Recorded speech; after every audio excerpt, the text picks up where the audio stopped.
ሰላም ጤና ይስጥልኝ ክብራትና ልገስ ተከታታዮች እንደምን አላችሁ? እኔ አለው እግዚአብሔር ይመስገን ደህና ነኝ። ዛሬም በጠቃሚና በአዲስ ፕሮግራም በድጋሜ ተገናኝተናል። በዛሬው የጤና ፕሮግራማችን ላይ የምንመለከተው በሽታ የመከላከል አቅማችንን የሚያጠናክሩ ምርጥ ጠዋት ማድረግ ያለብንን ጤናማ የሆኑ ልምዶችን በዚህ ቪዲዮ ላይ በስፋት እነግራችኋለሁ ማለት ነው።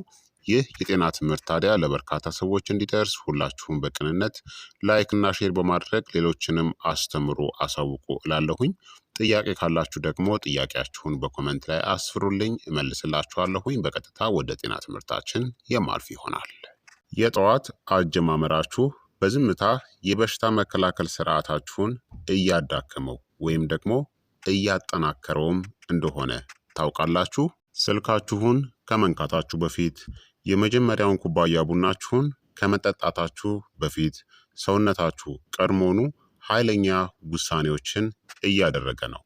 ሆርሞኖችን ማመጣጠን፣ የበሽታ መከላከል ሴሎችን ማንቃትና ለመላው ቀናችሁ ስሜትን መወሰን።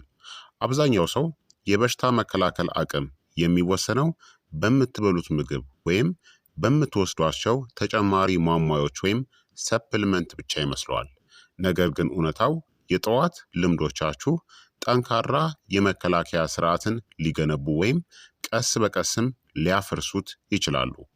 በዛሬው ቪዲዮአችን ላይ በተፈጥሮ የበሽታ መከላከል አቅማችሁን ሊያጠናክሩ የሚችሉ ቀላል ግን ኃይለኛ የሆኑ የጠዋት ልምዶችን እንመለከታለን። ቶሎ ቶሎ መታመም ሰልችቷችሁ ከሆነ፣ የኃይል ማነስ ወይም ድካም የሚሰማችሁ ከሆነ ወይም ሰውነታችሁን በተፈጥሯዊ መንገድ ለመጠበቅ ከፈለጋችሁ ይህ ቪዲዮ ቀናችሁን የምትጀምሩበትን መንገድ ሙሉ በሙሉ ሊለውጠው ይችላል። ጠንካራ የጠዋት ልምድ በጊዜ ሂደት የበሽታ መከላከል አቅምን በዝምታ ሊያጠናክር ይችላል። የተዘበራረቀ ወይም ሁከት የበዛበት አጀማመር ግን ሊያዳክመው ይችላል። ታዲያ በሽታ የመከላከል አቅምን የሚያጠናክሩ ኃይለኛ የሆኑ የጠዋት ልምዶችን ልንገራችሁ። አንደኛ፣ በቋሚ ሰዓት ከእንቅልፋችሁ መንቃት ነው። የበሽታ መከላከል ስርዓታችሁ የሰርከዲያን ሪትም የውስጥ የሰውነት ሰዓትን ይከተላል።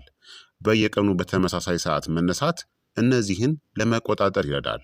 እንደ ኮርቲሶል ያሉ ሆርሞኖችን ብግነቱን ወይም ደግሞ ኢንፍላሜሽንን የሚቆጣጠሩ የበሽታ መከላከል ሴሎች እንቅስቃሴን፣ የእንቅልፍ ጥራትን ለበሽታ መከላከል ወሳኝ የሆነውን ያልተስተካከለ እንቅልፍ የበሽታ መከላከል ምላሽን ያዳክማል እናም ለኢንፌክሽኖች የመጋለጥ እድልንም ይጨምራል። በሳምንቱ መጨረሻ ቀናትም ቢሆን በየቀኑ በ30 ደቂቃ ልዩነት ውስጥ ለመነሳት ዓላማ አድርጉ። ሁለተኛ፣ የጠዋት የፀሐይ ብርሃንን ማግኘት ከ5 እስከ 20 ደቂቃ። ጠዋት ላይ የሚገኝ የተፈጥሮ ብርሃን የቫይታሚን ዲ ምርትን ያፋጥናል። በሽታ ለመከላከል ስርዓት አስፈላጊ ነው። የእንቅልፍና የንቃት ዑደታችሁን ያስተካክላል። የስሜት ሁኔታንም ያሻሽላል። እንዲሁም የጭንቀት ሆርሞኖችንም ይቀንሳል። ዝቅተኛ የቫይታሚን ዲ መጠን ደካማ ከሆነ የበሽታ መከላከል ምላሽ ጋር የተያያዘ ነው። ወደ ውጪ ውጡ፣ በመስኮት አጠገብ ተቀመጡ፣ ወይም ደግሞ ያለ ፀሐይ መነጽር ለጥቂት ደቂቃዎች በፀሐይ ብርሃን ውስጥ መራመድ ያስፈልጋል። ሶስተኛ፣ ከነቃችሁ በኋላ ወዲያውኑ ውሃ መጠጣት ነው። ከ6 እስከ 8 ሰዓታት እንቅልፍ በኋላ ሰውነታችሁ የውሃ እጥረት ይገጥመዋል። ውሃ መርዞችን ለማስወገድ ይረዳል። የሊምፋቲክ ስርዓትን የበሽታ መከላከል ዋና አካልን ይደግፋል። የበሽታ መከላከል ሴሎችን ዝውውርን ያሻሽላል። ከ1 እስከ 2 ብርጭቆ ውሃን ጠጡ። እነዚህንም ማከል ትችላላችሁ። ሎሚ ቫይታሚን ሲን ይሰጣል። ትንሽ ቁንጥጫ ጨውን፣ የኤሌክትሮላይት ሚዛንን ለመጠበቅ ማለት ነው። አራተኛ፣ በጥልቀት መተንፈስ ወይም የንቃት ልምምድን ማድረግ። ጭንቀት ትልቁ የበሽታ መከላከል አቅም አዳካሚ ነው። በጥልቀት መተንፈስ ኮርቲሶልን ይቀንሳል። ለሴሎች የሚሰጠውን የኦክስጅን አቅርቦትን ያሻሽላል። የፓራሲምፓቲቲክ ወይም የፈውስ ስርዓትንም ያንቀሳቀሳል። ስር የሰደደ ጭንቀት በጊዜ ሂደት በሽታ የመከላከል አቅማችሁን ያዳክመዋል። ስለዚህ ከ2 እስከ 5 ደቂቃ ያክል ለ4 ሰከንድ በቀስታ ወደ ውስጥ ተንፍሱ። ለ4 ሰከንድ ትንፋሻችሁን ያዙት። ለ6 ሰከንድ ደግሞ ወደ ውጪ ተንፍሱ። አምስተኛ ሰውነትን ማንቀሳቀስ፣ ቀላል የሆነ የአካል ብቃት እንቅስቃሴን ማድረግ። የጠዋት እንቅስቃሴ እነዚህን ያነቃቃል።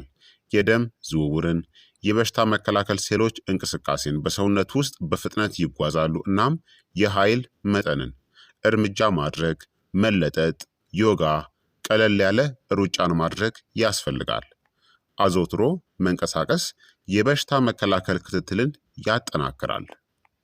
ታዲያ እንቅልፍ አታችሁ ከሆነ ከባድ እንቅስቃሴዎችን አስወግዱ። ይህ በጊዜያዊነት በሽታ የመከላከል አቅምን ሊያዳክመው ይችላል። ስድስተኛ በንጥረ ነገሮች የበለጸገ ቁርስን መብላት ወይም ደግሞ በብልሃት መጾም። የበሽታ መከላከል ስርዓታችሁ ነዳጅ ወይም ኃይል ያስፈልጓል። ቁርስን የምትበሉ ከሆነ ትኩረት አድርጉ። ፕሮቲንን መመገብ እንደ እንቁላል፣ እርጎ እና ጥራጥሬዎችን፣ ጤናማ ቅባቶችን መመገብ እንደ ለውዝ እናም ዘሮችን እንዲሁም ደግሞ አቮካዶን መመገብ፣ ፍራፍሬዎችን መመገብ። ፍራፍሬዎች ቫይታሚኖች እና አንቲኦክሲዳንቶችን ይሰጡናል። የምትጾሙ ከሆነ ደግሞ ከጾም በኋላ የምትበሉት ምግብ በንጥረ ነገሮች የበለጸገ መሆኑን አረጋግጡ። እንደ ቫይታሚን ሲ፣ ዚንክ እና ፕሮቲን ያሉ ንጥረ ነገሮች ለበሽታ መከላከል ሴሎች ምርት አስፈላጊ ናቸው። ሰባተኛ የጨጓራና የአንጀት ጤናን ቀድሞ መደገፍ ያስፈልጋል። 70% የሚሆነው የበሽታ መከላከል ስርዓታችሁ የሚገኘው በጨጓራና በአንጀታችን ውስጥ ነው። ይህንን ለመደገፍ ደግሞ የጠዋት ልምዶች አስፈላጊ ናቸው። ፋይበርን መመገብ፣ ፍራፍሬዎችና ኦትስ ወይም ደግሞ አጃ፣ ፈርመንትድ የሆኑ ምግቦችን ማከል እንደ እርጎ ያሉትን፣ ስኳር የበዛባቸውን እናም የተቀነባበሩ ምግቦችን በጠዋት ማስወገድ ያስፈልጋል። ጤናማ አንጀት የሰውነታችንን በሽታ የመከላከያ ስርዓትን ያጠናክረዋል። ስምንተኛ ቀዝቃዛ ወይም የተቀያየረ የውሃ ሙቀት ባለው ገላችሁን መታጠብ ነው። ለቅዝቃዜ መጋለጥ የበሽታ መከላከል ምላሽን ያነቃቃል፣ የደም ዝውውርን ያሻሽላል፣ ንቃትንም ይጨምራል። ገላችሁን መታጠቢያውን በ15 እስከ 30 ሰከንድ በቀዝቃዛ ውሃ ጨርሱ። በጊዜ ሂደት ቀስ በቀስ ጨምሩት። ዘጠነኛ ወዲያውኑ ለስልክ ወይም ለጭንቀት ከመጋለጥ መቆጠብ ነው። ወዲያውኑ ከእንቅልፋችሁ እንደነቃችሁ ስልክን መመልከት የጭንቀት ሆርሞኖችን ይጨምራል፣ ለጭንቀትም ይዳርጋል። አእምሯችሁን በተከላካይ ወይም በተጽዕኖ ስር የመውደቅ ሁኔታውን ውስጥ ያደርገዋል ማለት ነው። ጭንቀት የበሽታ መከላከል ተግባርን ያዳክማል። የተሻለው አማራጭ የመጀመሪያዎቹን ከ10 እስከ 20 ደቂቃዎች በረጋ መንፈስ አሳልፉ። በመለጠጥ በመተንፈስ ረጅም ትንፋሽንና ቀናችሁን በማቀድ። 10ኛ አዎንታዊ የአእምሮ ዝግጅትን ማድረግ ያስፈልጋል። አስተሳሰባችሁ ከምታስቡት በላይ በሰውነታችሁ ላይ ተጽዕኖን ያሳድራል። አዎንታዊ ስሜቶች የበሽታ መከላከል ምልክቶችን ይደግፋሉ። ምስጋና ማድረግ ጭንቀትንና ብግነት ወይም ደግሞ ኢንፍላሜሽንን ይቀንሳል። የምታመሰግኑባቸውን 3 ነገሮችን ከእንቅልፋችሁ እንደነቃችሁ አስቡ። ሰላማዊ እናም ውጤታማ ቀን እንዲሆንላችሁም በአይነ ህሊናችሁ ሳሉት። 11ኛ ጠዋት ላይ ስኳርና የተቀነባበሩ ምግቦችን መገደብ ያስፈልጋል። ጠዋት ላይ ከፍተኛ የሆነ ስኳርን መውሰድ የደም ስኳርን ከፍ ያደርጋል፣ የበሽታ መከላከያ ሴሎችን በጊዜያዊነት ያፍናል፣ ብግነት ወይም ደግሞ ኢንፍላሜሽንንም ይጨምራል። የተሻሉ ምርጫዎች የምንላቸው ተፈጥሯዊ ምግቦችን፣ ተፈጥሯዊ ስኳሮችን ከጭማቂ ይልቅ ተፈጥሯዊ ሙሉ ፍራፍሬዎችን መብላት ይመረጣል። 12ኛ ጥሩ ንጽህናን መጠበቅ ያስፈልጋል። ፊትና እጃችሁን መታጠብ፣ ጥርስን መቦረሽና አፍን ማጽዳት ያስፈልጋል። በማለዳ ለጎጂ ባክቴሪያዎችና ቫይረሶች የመጋለጥ እድላችሁን ይቀንሷል ማለት ነው።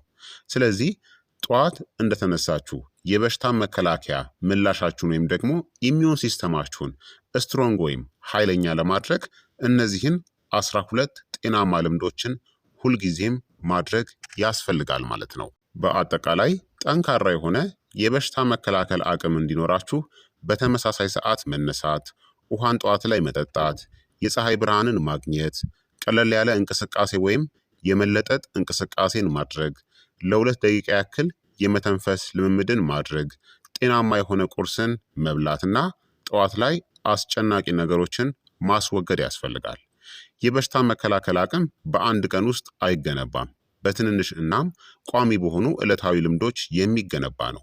የጠዋት ልምዳችሁን ለመጀመር በጣም ኃይለኛ ከሆኑ ቦታዎች አንዱ ነው። ምክንያቱም በሆርሞኖቻችሁ፣ በኃይላችሁ እናም በበሽታ የመከላከል ምላሻችሁ ላይ ለመላው ቀን ተጽዕኖን ያሳርፋል ማለት ነው። ስለዚህ ክቡራትና ክቡራን ተመልካቾቼ የዛሬው የጤና ትምህርት እንግዲህ ይህንን ይመስል ነበረ። እንደተማራችሁበትም ተስፋ አደርጋለሁኝ። ሀሳብ አስተያየታችሁ ደግሞ አይለኝ እላለሁ።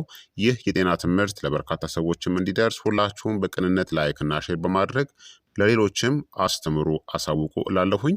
ጥያቄያችሁን በኮመንት ላይ አስፍሩልኝ። በቀጣይ የጤና ትምህርት እስከምንገናኝ እኔንም እናንተንም ቸር ያቆየን። መልካም ጊዜ፣ መልካም ቆይታ። ቻው ቻው።